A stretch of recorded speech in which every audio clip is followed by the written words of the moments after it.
The more you reveal your pain, the more people may want to hurt you. While this doesn't always happen, it's common for some individuals to take pleasure in seeing you suffer or even contribute to its occurrence or intensification. This behavior of sadism and envy, unfortunately, is present in many and can indeed hinder your personal growth in various aspects of life, whether at work, in a circle of friends, or even within the family. Therefore, learning not to show your weakness can end up becoming your strength. Imagine yourself as a tree in the midst of a storm. The leaves may tremble and the branches may sway, but the trunk remains solid, deeply rooted in the earth. This is the portrait of the silent resilience that we are going to teach here. Let's talk about how you can be even stronger by showing that you are not easily affected by external or internal issues. Each challenge teaches you to be like the tree, acting as if nothing bothers you. You're not denying the storm, but choosing not to let the rain soak you and the wind knock you down. By doing this, you will be learning to be the master of your own destiny, firm, strong, and serene in a sea of chaos. Principle 1. Listening. Oh, the intriguing duality of our senses, a wise gift from Mother Nature. Ever wondered why she bestowed upon us 2 ears but only 1 mouth? In the words of Epictetus, this is not mere chance or coincidence, but a meticulously laid out purpose, so that we do not fall too much in love with our own voice, but enchant ourselves with the discourse of others. It's as if wisdom is whispering in every detail of our biological design. Listen twice as much as you speak. A valuable lesson often forgotten amid the constant noise of our own words. Imagine for a moment the possibilities that unfold when we allow ourselves to absorb the narratives dancing around us. It is through the echo of others' voices that we find new perspectives, learn unexpected lessons, and expand the boundaries of our understanding. Therefore, from this moment onward, challenge yourself to tune in more to the symphonies of others and less to the monotonous repetition of your own discourse. Let the stories of those around you become the captivating chapters of the book of your life. In a world where everyone longs to be heard, become someone who genuinely listens. For it is in the art of listening that we discover the magic of empathy, build bridges between hearts, and unravel the secrets of true connection. So let these words resonate not only in your ears, but in your soul. Allow yourself to be a curious explorer in the vast ocean of human stories. After all, true wisdom is revealed when we learn to appreciate the richness of voices that fill the fabric of existence. Principle 2. Be prepared to fail, for it is the only way to progress. How often do we contort ourselves to avoid being labeled as fools, as if the simple act of being considered naive were the antithesis of success? But here, within the lines of Epictetus's philosophy, emerges a perspective that challenges this conventional narrative. The Stoic sage invites us to rethink our relationship with folly, suggesting that perhaps being labeled as a fool is a disguised gift. A gift that, paradoxically, carries with it the seeds of growth both personally and professionally. In a world that often pressures us to display only our most polished and perfect face, Epictetus reminds us of the inherent beauty in the process of being seen as fools. He guides us through a philosophical terrain where true mastery is not achieved through an instant reaction, but rather through a persistent journey of trial and error. For it is in the terrain of error that we discover the hidden pearls of learning. Each misstep, far from being an indelible stain, is, in fact, a valuable brick in constructing our journey toward excellence. May Epictetus' perspective serve as a beacon, illuminating the path where folly is not a setback, but an invitation to evolve. For it is in accepting the label of fool that we find the courage to embrace our imperfections, understanding that it is through them that we truly become extraordinary. Principle 3. Be aware of the dangers of fortune. Our journey in search of prosperity often leads us through winding roads where the gleam of gold contrasts with the shadows forming around us. Wealth, desired by many, reveals itself as a double-edged sword, capable of cutting not only the ties of necessity, but also the bonds that unite souls. The truth is that as we soar higher in pursuit of the coveted treasure, we also uncover treacherous ground where greed lurks behind the gleam of shining coins. It's not just the fear of those who try to exploit us. It's the inherent risk of losing ourselves in the mirage of a life that paradoxically can spiritually impoverish us. As we accumulate wealth, inadvertently we become the target of hungry eyes, eager to share in our privileges. False friendships sprout like weeds in a garden, and discerning sincerity becomes a challenging task. Money, like a shadowy alchemist, molds people in its image and likeness, often turning noble hearts into something less worthy. It's not just the material value that accumulates in our hands, but also the responsibility of managing this fortune without it turning into a poison that corrodes our essence. Wealth, in itself, is not a sin, but the way we embrace it can determine whether we will be the masters or the slaves of this golden blessing. It is crucial to remember that even amid the clamor of coins, true wealth lies in integrity, empathy, and gratitude. Breaking free from the chains of rampant materialism is the challenge presented to all who seek prosperity. After all, true fortune is not only in overflowing coffers, but in the richness of a well-lived life, permeated by values that withstand the test of time. Thus, in our quest for treasures, may we tread the path of conscious abundance, where each step brings us closer not only to material opulence, but to the true wealth that emanates from the human heart. May our journey be guided by wisdom, so that upon reaching the pinnacle of prosperity, we can take pride not only in the fortune we have built, but in the nobility of character preserved along the way. Principle 4, hope. In a vast world full of possibilities, we are blessed with the gift of diversity. Enveloped by the intricate webs of destiny, we realize that hope, like a burning spark, does not need to be confined to a single horizon. Epictetus, the wise philosopher, whispers words of wisdom that echo through the centuries, urging us to cultivate not just one dream, but a garden of possibilities. Clinging to a single hope is like entrusting all our seeds to one soil, ignoring the vast fields that stretch before us. Diversity is the essence of life, and just as nature unfolds in a symphony of colors and forms, our dreams can also blossom in multiple directions. The pursuit of various horizons enriches us, expanding our perspectives and providing a range of opportunities. Epictetus, with his timeless wisdom, reminds us that diversity is not merely a luxury, but a wise strategy. Pursuing many dreams does not dilute our energies, but, on the contrary, amplifies them. Each dream, like a shining star, contributes to the constellation of our journey, illuminating different facets of our potential. In a world constantly changing, placing all our hopes in a single dream is like tying our aspirations to a single mast, subject to the stormy whims of life. The diversity of dreams not only offers us a safety net, but also enriches the tapestry of our existence, weaving diverse experiences and valuable lessons. Therefore, like fearless navigators in uncertain seas, let us heed Epictetus's advice. Set the sails of your dreams in various directions, for each explored path is an opportunity for growth. By pursuing many dreams, we not only increase our chances of success, but also embrace the richness that lies in life's multifaceted journey.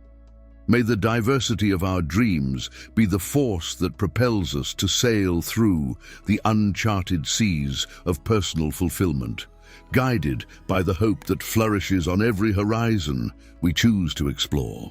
Principle 5, death. Always remember that death awaits us at the end of the road. This is not advice calling us to pessimism, but to be aware that death is the ultimate destination of all our actions, especially our efforts. Once we have this in mind, perhaps we begin to evaluate to what extent it's worth spending 20 years of our limited life saving to pay for a house that, as burdensome as it may be, we cannot take wherever we go. When death visits us, just as we carry in our bag objects we consider indispensable for our daily life, such as the phone, credit cards, and our toothbrush, it would benefit us greatly to carry a small notebook with these Stoic principles. Thanks to them, we will no longer see setbacks as misfortunes or life as an internal time we have at our disposal. Instead, we will gain a more realistic view of our existence and certainly make better use of our time alive. Principle 6. Wealth. True wealth resides in the serenity of a fulfilled spirit. Inspired by the Stoicism of Epictetus, we are invited to unravel his unique vision of happiness. Allow me to guide you through a labyrinth of thoughts, where one of this philosopher's emblematic phrases subtly echoes, "A wise man is he who does not concern himself with what he lacks, but rejoices in what he has." In this journey, we unveil not only a reflection, but wise counsel to transcend the restlessness that often assails us in the face of yet unattained riches. In a world where dissatisfaction is woven into the threads of daily life, Epictetus urges us to embrace gratitude for the present, to weave joy from what is already ours. Every word of this thinker resonates as an invitation to strip ourselves of the habit of lamenting what eludes us, and instead, embrace the fullness of what is already with us. In the ephemeral dance of time, each lament is a lost beat, a moment of happiness that dissipates as we sink into worry about what we have not achieved. Thus, we are challenged to become architects of our own emotional fortune, building it with the bricks of gratitude and cementing it with genuine joy. For as we plunge into the waters of appreciation, we discover that what we already possess is vast, surpassing the narrow borders that our eyes sometimes hesitate to see. Principle 7. Humility. Incorporate humility into your life if you truly want to learn something. It is essential that a person learns what they think they already know. Through this statement, Epictetus calls us to make use of our humility, especially in the realm of learning. Going through life flaunting the pride of knowledge distances us further from genuine knowledge that arises from the conviction that we are completely ignorant about what we intend to learn. In this way, we will look at everything with the eyes of a child, harboring both the capacity for wonder and the desire to learn. Principle 8. Guilt responsibility, often a neglected ally, is a boundary that separates visionaries from the resigned. In a world where guilt dances like a persistent shadow, those who see it as folly stand out as architects of their own narrative. Epictetus, with his sharp insight, planted the seed of understanding. Guilt, synonymous with a plague, can be tamed by wise minds. In our everyday scenario, guilt paints three distinct portraits. There are those with narrow minds, pointing accusatory fingers, transferring responsibility like playing a word game. For them, guilt is a dance of the guilty, an endless choreography of accusations. On the other side, we find the common ones, engaging in the dance of self-condemnation, dancing to the melody of self-pity. However, the wise rise like beacons amid the darkness of guilt. They see beyond the dance, beyond the shadows, recognizing the intrinsic foolishness in carrying the burden of guilt. For them, true victory lies in refusing to participate in this vicious game. Modern therapists, disciples of Epictetus's teachings, have unraveled guilt as an unwanted intruder in our mental garden. A plague to be eradicated, a weed to be pulled out by the root. The key to overcoming this competition is to refuse to play, resist the easy temptation to blame others or oneself. Guilt, like a cunning adversary, loses its power when deprived of the attention it craves. However, resisting this temptation is not a smooth path. Blaming others or oneself offers an apparently easy escape, a quick way to shirk the responsibility of correcting mistakes. True resilience, however, lies in those propelled by unwavering determination, capable of facing the storm of guilt and still emerging as captains of their own destiny. So while guilt dances its seductive dance, the wise, armed with Epictetus's wisdom, refuse to be mere spectators. Instead, they choose responsibility as their preferred dance, a choreography of self-mastery and personal growth. On the stage of life, where the shadows of guilt seek to infiltrate, true light shines in those who, instead of playing the blame game, choose to write their own story of overcoming and responsibility. Principle 9, form alliances with winners. It's curious how, when someone sneezes near us, we immediately step back, invaded by the fear that they might infect us. However, we're not so cautious to avoid one of the most lethal contagions to which we are exposed daily. Epictetus left us wise advice on this. Surround ourselves with people who inspire us to be our best, because people's behavior greatly influences our state of mind. There are people who drain our energy and ruin our day, while others leave us full of joy and vigor. Therefore, one of the smartest decisions we can make is to ally ourselves with those who bring positive vibes into our lives, while saying goodbye to those who have the ability to make us regret being born. Principle 10. Never forget that your reactions shape your destiny. We should not take our reactions lightly, as they mark our success or failure. Epictetus was very categorical about this. He taught us that we don't have the ability to choose what happens, but we do have control over how we deal with it. Misfortune can befall anyone, but it's what we do from its arrival onward that will make the difference. For some people, a divorce may mean entering the world of depression and victimization. In contrast, for Epictetus, it is a golden opportunity to start the path of self-discovery. Remember that your life is not what happens to you, but what you make of it. Principle 11. Take control of your life. In a world where words often turn into invisible weapons, Epictetus offers us a valuable perspective, an antidote against emotional contamination. Imagine yourself on the stage of life, where words are actors ready to play their roles. When we allow the comments and attitudes of others to reach our core, we are, in a way, granting them the lead role in our narrative. Epictetus, a wise Stoic philosopher, invites us to deep reflection on the control we give others over our emotions.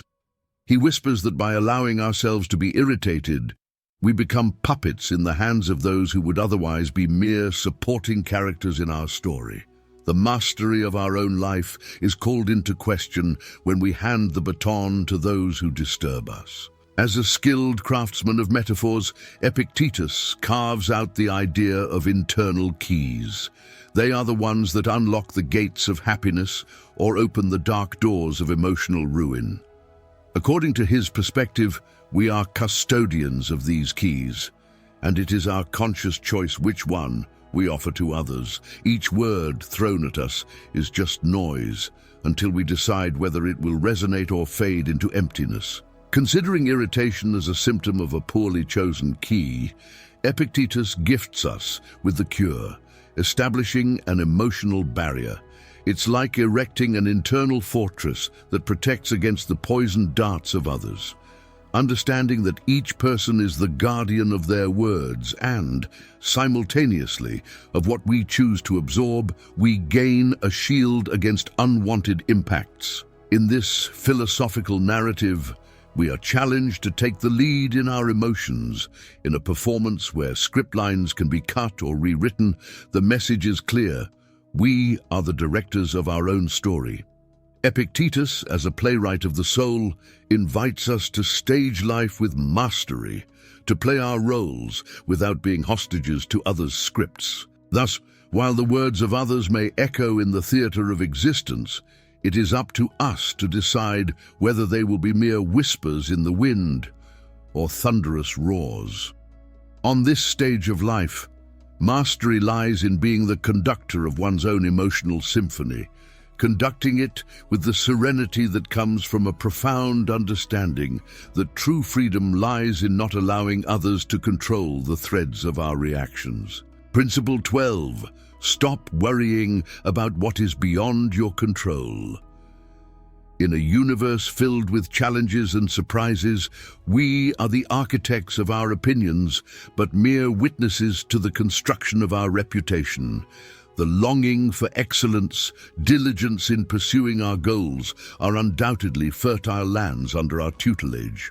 However, luck and success, as fickle as the morning breeze, escape our control, dancing to the rhythm of destiny. Epictetus, a wise Stoic, invites us to sow the values we can cultivate, to polish the rare jewel of our own conduct. However, wisdom also lies in letting go of what is beyond our grasp, allowing the course of destiny to unfold.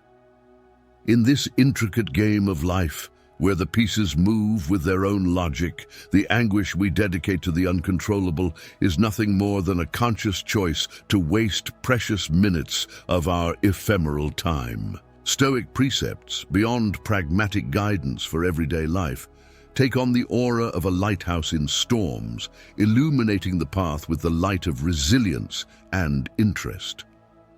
Stoic philosophy, devoid of reveries, demands the practical application of acquired knowledge, urging us to advance even in the most arid terrains of existence. Thus, by internalizing the principle of not worrying about the uncontrollable, we not only embrace serenity in adverse moments, but also build a fortress of wisdom and discernment.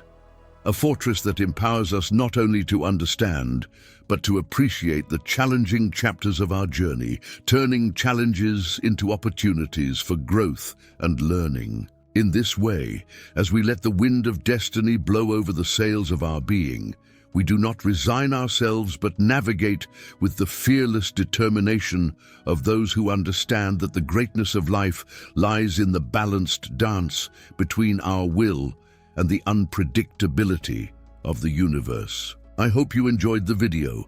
If you are new to the channel, please don't forget to subscribe. With this simple gesture, you'll be supporting us and helping create more valuable content like this. See you soon.